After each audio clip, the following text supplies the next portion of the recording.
Здравствуйте, дамы и господа. Добро пожаловать к нам в клуб Young Boys. Ketdi. Boshida aytib qo'yaman. 108 sotu, 8 ta xona, 117 ming. Kanalizatsiya bor.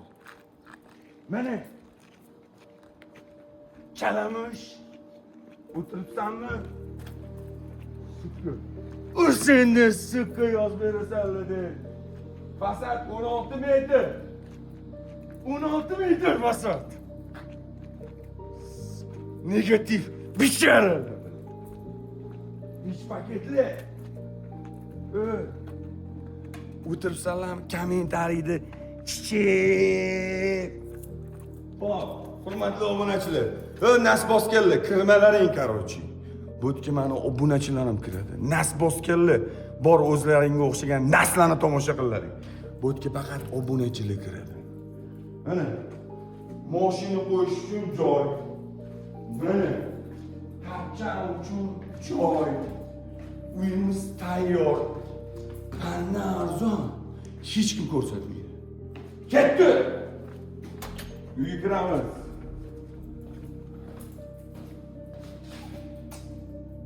Bir tuxum, oshxonaga keling.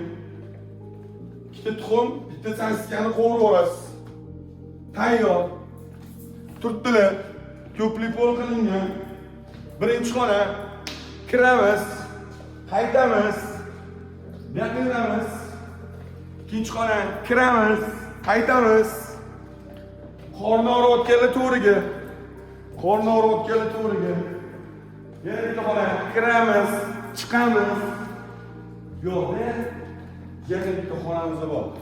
Shunda bizda 5 ta xona tepada bo'ldimi? Endi pastga tushamiz. Pastga tushib, bizda pastda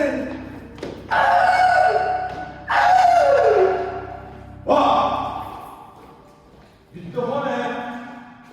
Yo'qda yana bitta xona. Yo'qda yana bitta xona. Yo'qda yana bitta xona va uyimizdan uylarga joylashgan uylarga ketdi. Ha! Yo'qda skila. Ha!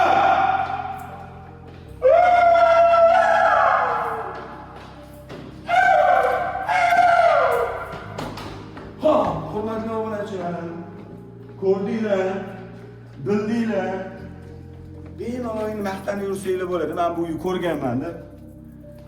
Endi qani bitta ayb topinglar-chi. Yaxshi.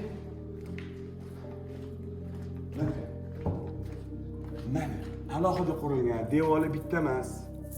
Endi bu uyimizni yosh lelinchida istirohatni buyoq beti bo'ladi. Uchtepa tumanini buyoq beti, Shoxontog'ir tumanini buyoq beti. Tushunasizmi? Bilmaydiganlarga taxta bozor bor-ku. Bitonkali. O'shandan ozgina o'tganingizda o'ng qo'lda bor, mahallada. Qo'shnilar ham bor mana. Cho'lu biyobonlar emas mana. Fasadimiz mana. 16 metr bo'lsa kerak fasad. Ikkita uroving qurilgan. Pastda egalarining nomeri. Shapa telefon qilasiz, yana narxini sindirasiz va uyimizni bariga qo'yasiz. Bu videoga faqat meni obunachilarim like bossa yetadi. Ana zalyotni otni bobildiruvlari bizga like bos shart emas. Joninglar sog' bo'lsin. Uchun yana operator.